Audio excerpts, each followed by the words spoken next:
The answer to the question, can America be happy under a government of her own, is short and simple. As happy as she pleases, she hath a blank sheet to write upon. Your country was never more in danger than the present moment. The Long Knives of Kentucky and the Whiskey Boys of the woods of Pennsylvania are all raring for insurrection and confusion. New York Gazette. Children do not vote. Why? Because they have no will of their own. The common people can be as little trusted with the public interest. Governor Morris. What a triumph for our enemies, to find that we cannot govern ourselves, that systems of government founded on equality are merely an ideal. In 1783, Americans had won their independence. All of Europe waited and watched to see if the upstart revolutionaries could govern themselves. The United States of America was barely united at all. Many conflicting groups had joined together to fight off English rule. Could they continue to work together now that the war was over? Today, we honor the United States Constitution as the greatest blueprint for government ever written. But at the time, many saw the Constitution as the end of liberty and the death of the American Revolution. What was lost and what was gained in making our national government? Was the Constitution the crowning glory of the American Revolution, or the compromising of its hopes and dreams?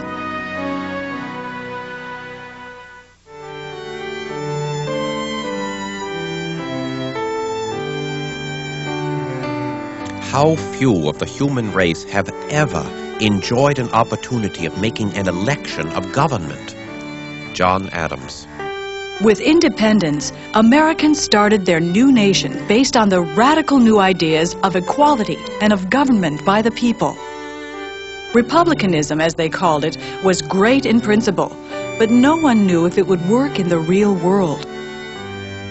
The first independent governments in America were the governments of the 13 independent states, not the federal government. So each state had its own set of decisions to make about what kind of government it would create in place of the old British government. Everyone in America agreed that the government should be based upon the consent of the people, but their agreement ended. Some people wanted rule by the best and the brightest, the very wealthy planters and merchants who had been the traditional leaders of society, while others wanted a full-scale democracy, a government in which ordinary citizens as well as wealthy citizens would play a full and active role. Following the English model, Massachusetts created two legislatures, an upper house for the men of wealth, a lower house for the common people, and an executive branch run by a governor elected by the people rather than a king. Some states took seriously the idea that all men are created equal.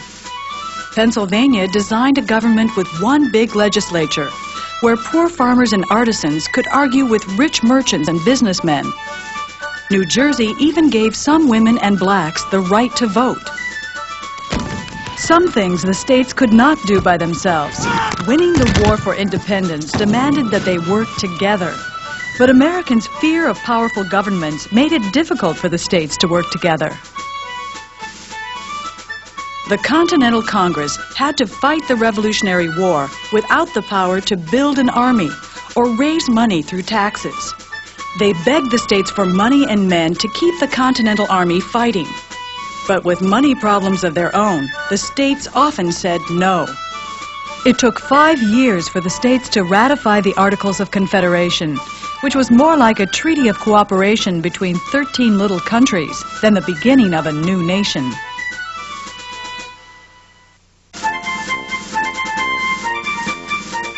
The idea of equality breathes through all, and every individual feels ambitious to be in a situation not inferior to his neighbors. For many Americans, the years following the War for Independence were a time to experience freedom and equality. In the new republic, more men shared political power than anywhere else in the world. Celebrating their new equality, they proudly wore their homespun clothes and called each other Mr. and Mrs., titles only the upper class could use before. Principles of republicanism were also used to resolve one of the thorniest disputes between the states, control of the Western territories.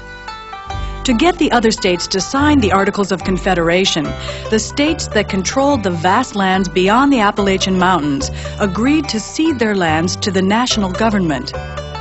The Northwest Ordinance guaranteed that when enough people moved into each territory, they could join as a state equal to the others. It also banned the entrance of slave owners with their chattel property in the Northwest Territory, a major step in the long struggle for liberty. Americans poured into the West, farmers leaving the crowded East, soldiers starting a new life, and immigrants just arriving in the United States began to buy land and move west. Fathers, mothers, sons and daughters, young and old, all mixed together, and talk and joke so that you cannot discover any distinction made or any respect shown to one more than to another. Ideas of equality changed the lives of women and children. In the new Republican society, children were more than just wage earners for the family. More and more, they won the rights from their parents to choose who they wanted to marry. Government by the people required that citizens choose their leaders wisely. Because they were the first teachers of young citizens, American women had an important new political role to play, teaching their children the virtues and patriotism essential for the survival of the Republic. A movement also began to support free public schools that would educate everyone, not just those who could afford to pay. Some radicals, like Benjamin Rush of Philadelphia, believed that women should go to school. Others, like Yale President Timothy Dwight, disagreed. After all, he said, who will make our puddings? The belief in equality also affected the lives of African Americans. In 1777, Vermont became the first territory to outlaw slavery. Over the next 20 years, the other northern states would end slavery outright or pass laws that set slaves free over time. Newly freed blacks in northern cities became active in business and formed their own thriving communities where ideas of freedom, equality, and social justice came to life. In Philadelphia, Richard Allen and Absalom Jones started the first black churches in America. People who had been slaves just a few years before were building their own churches, creating their own schools, organizing their own mutual aid societies. And that's so remarkable because we're talking about people who, as slaves, whites would have said couldn't do it.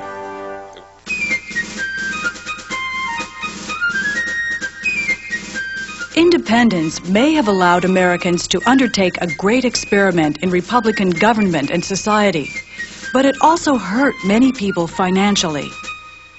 One of the consequences of the American Revolutionary War was that the Americans lost their most important trading partner, the nation of England. This worked tremendous hardship on American merchants and indeed on American farmers. With little power to make policies, Congress watched helplessly as the states engaged in trade wars and passed laws at odds with those in other states. From Massachusetts to Georgia, the feeling was growing that the Articles of Confederation needed to be changed. In Massachusetts, tight money and rising taxes had forced many farmers deep into debt.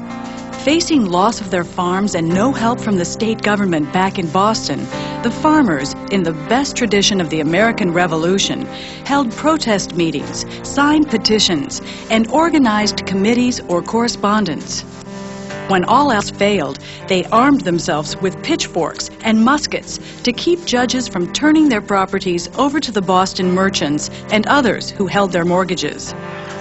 For 6 months, the farmers petitioned and protested, and still no relief.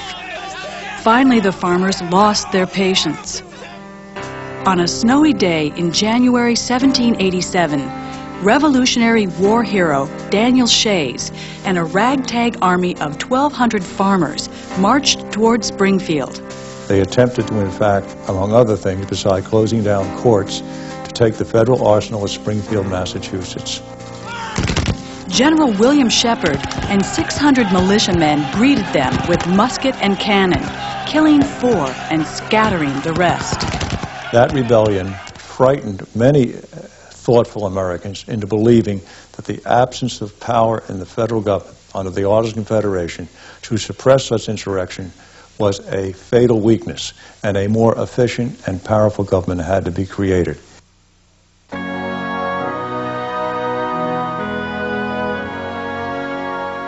It would decide forever the fate of Republican government. James Madison. The 55 delegates who came to Philadelphia in May of 1787 were an honor roll of the American Revolution. Church bells rang and cannons boomed as George Washington and other war heroes rode into Philadelphia. Almost all of the delegates were men of wealth and property, the political leaders of their states. Meeting in Independence Hall, the convention voted to lock the doors, nail shut the windows, and do their arguing in private. Secrecy would allow them to speak their minds without fear of attack by the public. Convinced that the nation needed a whole new plan of government, James Madison of Virginia had written a new constitution before coming to the convention. His Virginia plan shocked many delegates, for it created a national government much stronger than the states. Madison's vision of the central government, in contrast to the old Articles of Confederation, was a government with the power to tax. It was a government with the power to regulate commerce. It was a government whose laws would be superior to those laws passed by the state governments. Madison also called for 2 houses of Congress, the House of Representatives, elected by the people, and the Senate, elected by the House of Representatives. A president would be elected by Congress. The Virginia plan also called for the number of each state's representatives to be determined by population rather than 1 vote for each state, no matter how large or small it was, which was the way it worked under the Articles of Confederation. The smaller states immediately objected. The question of representation in both the upper and the lower house of this new national government would occasion the most bitter debate in the convention. Indeed, the convention was nearly paralyzed from the middle of May to early July on this question of the proper method of apportioning representation. Opponents countered with the New Jersey plan, which would maintain the basic sovereignty of the states, but give the Congress more power. To protect the rights of small states, it would keep the 1 state, 1 vote system that represented all states equally. After 3 days of angry debate, the states voted 7-3 in favor of a modified version of the Virginia plan that substantially strengthened the federal government. But many questions remained unanswered about representation, about how much power the new federal government would have, and about many other issues. By the beginning of July, the delegates were deadlocked. The small states refused to accept any plan that did not offer them equal representation. The stifling heat and clash of tempers drove the convention to the breaking point. Many threatened to go home. While the delegates took a break for Independence Day, a small group led by Benjamin Franklin worked feverishly to save the convention.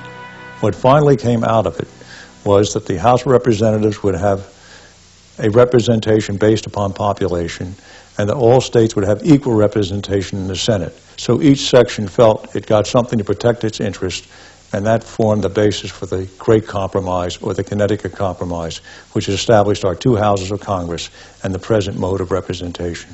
Can you imagine what it would be like today if we said we'll start over again, and now we'll create a new constitution, and we'll meet in a small room without air conditioning in the middle of a humid hot summer?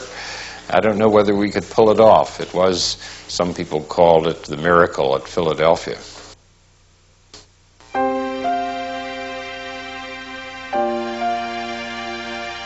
Love your children, if you love your country, if you love the God of love, clear your hands from slaves. Burden not your children or country with them. Richard Allen. Slavery was another thorny issue with which the delegates had to contend. 3 compromises prevented Southern delegates from walking out of the convention. The Constitution would allow the slave trade to continue for 20 years, oblige non-slave states to give escaped slaves back to their masters, and count slaves for both taxation and representation in Congress, but only as 3/5 of a free man. What's fascinating about the whole thing is that the word slavery never appears in the Constitution anywhere.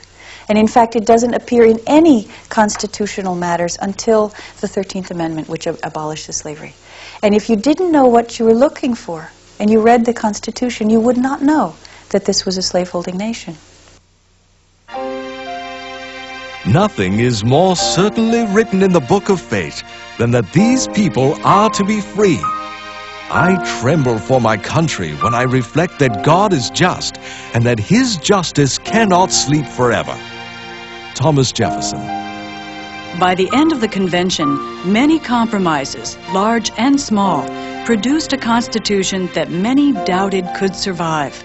Many people in the states believed that the new Constitution centralized power, and in centralizing power, endangered the states.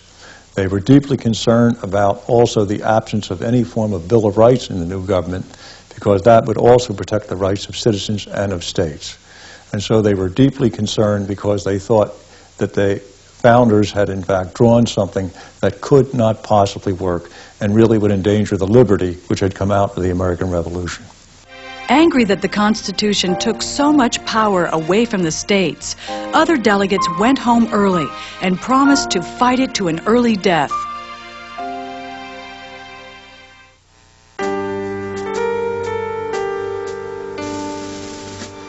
The men who designed the Constitution knew they would have a fight getting the states to agree to their new federal government. Acceptance or rejection would be decided by special conventions, whose delegates were elected by the people, not appointed by the states.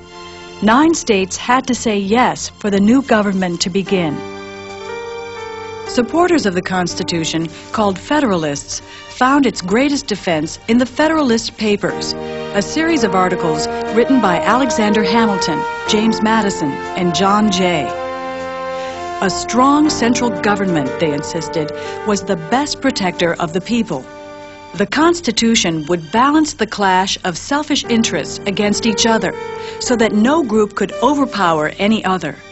The Constitution's opponents, called Anti-Federalists, argued that it violated the principles of the American Revolution by creating a government more like a monarchy than a republic. Republics must stay small and close to home. Only strong states could protect the liberties of the people. The debates over ratification raged nationwide in hundreds of letters, pamphlets, newspapers, polite conversations, and barroom brawls. Small farmers in the West mistrusted the wealthy politicians back east. Southerners felt that the Constitution was a plot by Northern businessmen to steal power from their states. Angered by the slavery compromise, Northerners fired back that they didn't need lessons in liberty from slaveholders.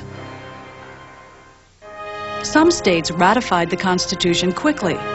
In Massachusetts, Sam Adams geared up for a fight, only to discover that many of the old Boston revolutionaries wanted the new Constitution. The loss of trade made them desperate, and artisans gambled their dreams of political power in the hope that a strong national government would increase trade and get them back to work. In Virginia and New York, 2 of the largest and most important states, the struggle went on longer. Fiery Patrick Henry led the charge against the Constitution in Virginia, fearful about the loss of liberty. But in the end, James Madison convinced Virginians to approve the Constitution by promising to add a Bill of Rights to limit the government's power. Up in New York, frontier farmers suspected that more government meant more taxes and less power. Frustrated Federalists in New York City, led by Alexander Hamilton, threatened to join the Union on their own. In a hard-fought election, New York approved the Constitution by only 3 votes.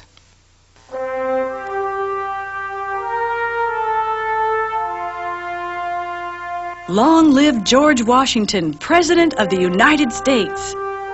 With a crowd looking on from Wall Street, George Washington stepped out onto the balcony of Federal Hall in New York City and took his oath of office as the first President of the United States on April 30th, 1789. The Federalists won their new national government. To assure the Anti-Federalists that the rights of the people would be protected, 10 amendments were added to the Constitution in 1791. Modeled on the English Bill of Rights, which had guaranteed the rights of Englishmen back in the late 17th century, the American Bill of Rights has protected the rights of individuals from that day to this. Some of these amendments promised Americans freedom. The first 9 amendments included guarantees of freedom of speech and the press. These rights allow Americans to express the problems they have with their government without being punished. Religious freedom is also guaranteed, preventing Congress from making laws that favor one religion over another. This helped to establish the separation between church and state that allows people from many different religions to live happily under one government. The first 9 amendments also guaranteed American citizens the right to bear arms and protected the rights of people accused of crime. The 10th Amendment was designed to protect states' rights and limit the power of the federal government. It reserved the power not delegated to the federal government and gave it to the states. The Bill of Rights endure as the foundation of our rights and liberties. Through every period of American history, they have promised citizens the right to be treated fairly by their government.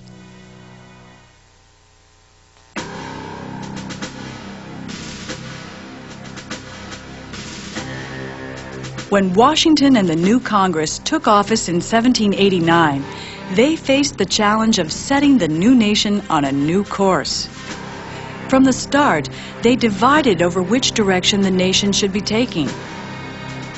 Alexander Hamilton thought that the new nation was destined to grow rich and powerful through developing industry and a strong national government.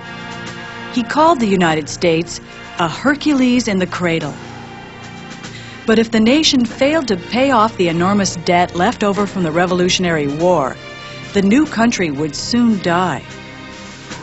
President Washington appointed Hamilton Secretary of Treasury and made him his top advisor on all economic and fiscal policies. Hamilton designed a program to pay off Americans' war debts by having the federal government take over the states' debts and pay them in full. This hurt southern states that had already paid off much of their debt. Opponents complained that his program favored rich northern businessmen and would concentrate even more power in the hands of the federal government. The southern states finally agreed to Hamilton's plan. In exchange, they got the capital moved from Philadelphia to the new District of Columbia, an area carved out of a barren, swampy wasteland on the Maryland-Virginia border. They would call the new capital Washington, D.C. But how did Hamilton plan to pay off the debt?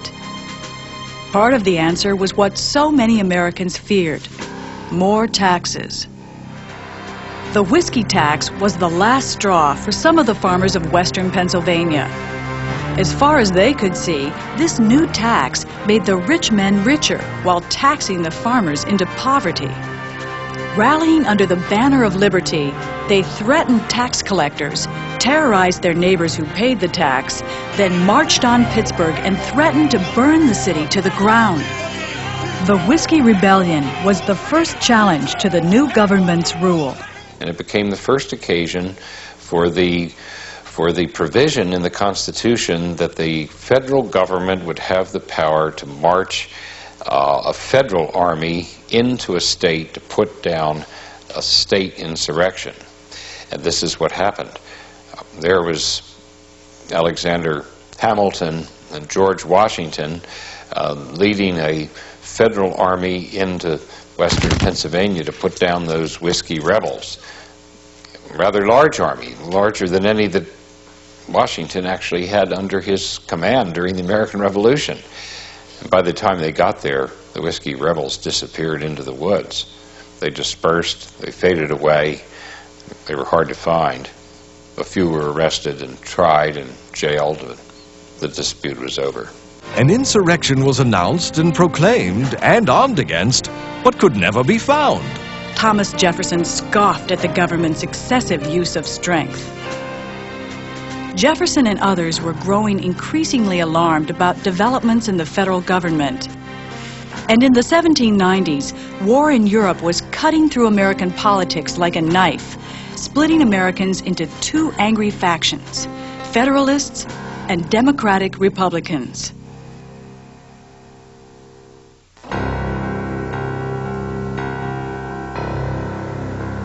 In 1789, Americans had applauded the French people when they rose up, overthrew their king, and started a French Republic. The French people wanted the same rights listed in the American Declaration of Independence. But then France went to war with England, and the French Revolution took a bloody turn. Americans read with horror the accounts of noblemen and their families butchered at the guillotine, while wild, gleeful mobs seemed to demand more and more blood. Should Americans support a republic that had turned to murder? For the Federalists, the French Revolution's bloody reign of terror proved that rule by common people would end in anarchy and ruin. Besides, they had begun to trade with England again, and the American economy was booming. Americans who supported the French and wanted to rein in the growing power of the federal government gathered in democratic Republican societies, angrily demanding that America help the French people against the tyrants of Europe. The French Revolution is the real revolution, they said, the one where the people finally take power away from the wealthy. The French had saved Americans in their struggle for freedom and equality. Now the United States must help the French. Although President Washington declared that the United States would not take either side in the war, the nation found itself caught in the middle.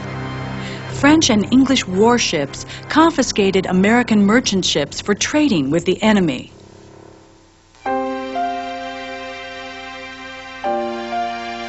By 1796, political passions were running high.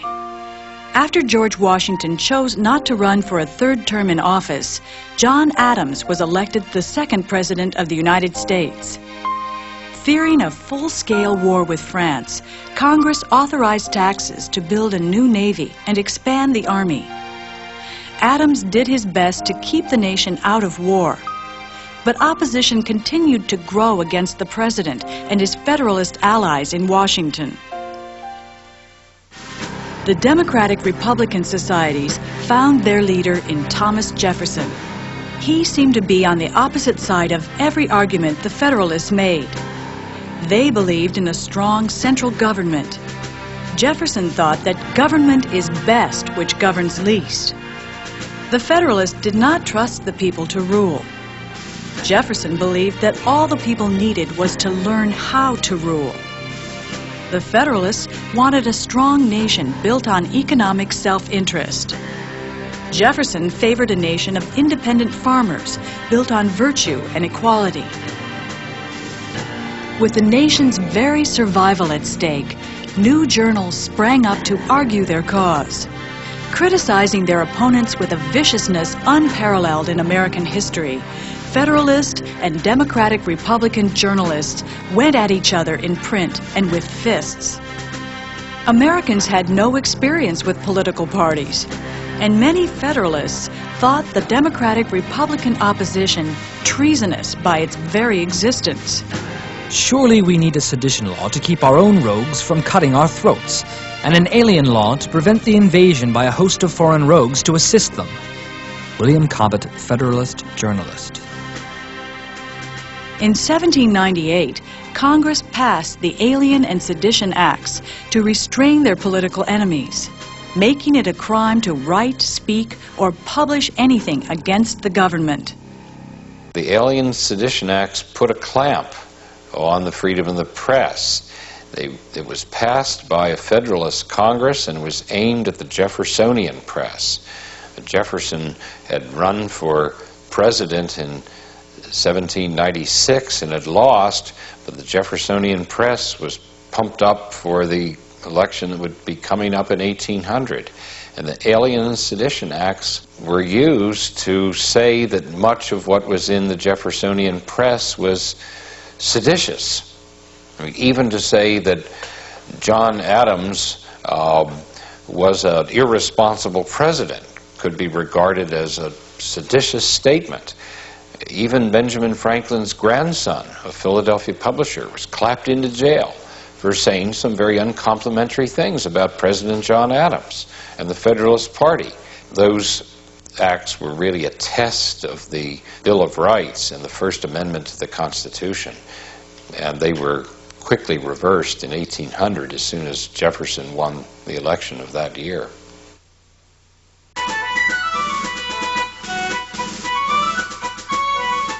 The presidential election of 1800 was one of the most contentious in American history.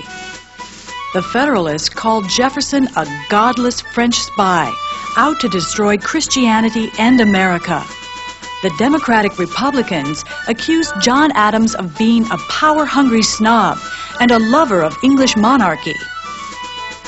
When the results were finally in, the Democratic Republicans had won.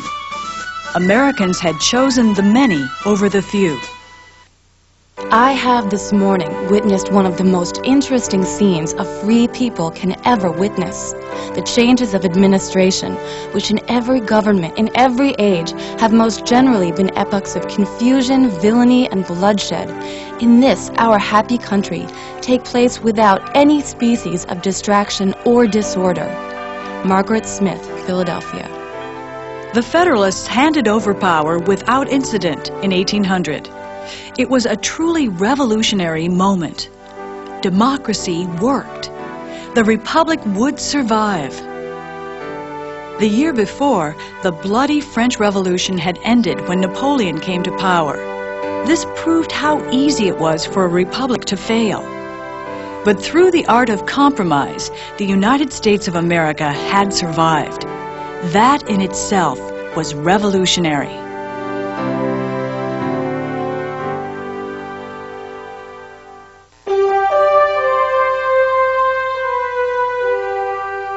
The night before he stepped down from office, President Adams had appointed 42 new judges to the federal courts, all of them Federalists. The Republicans soon got rid of many of Adams' midnight judges, but John Marshall, the new Chief Justice of the United States, would have a tremendous impact on the future of the nation. In 1803, in the case of Marbury versus Madison, Marshall laid the foundation for judicial review of laws passed by Congress. In a series of groundbreaking decisions during the 34 years he would serve as Chief Justice, Marshall would elevate the Supreme Court to an equal third branch of government. Congress passed laws, but the Marshall Court established that it was up to the Supreme Court to decide if those laws were legal, according to the Constitution. In the United States, more people participated in politics than anywhere else in the world. But there were still many who were left out. The peaceful transfer of power to the Republicans only intensified political conflict. The struggles over the nature and future of the Republic were just beginning. When Thomas Jefferson stepped down from office in 1809, the infant republic had proven its strength and durability. The acquisition in 1803 of a vast territory west of the Mississippi River had also begun a westward expansion that would soon witness American expansion all the way to the Pacific Ocean.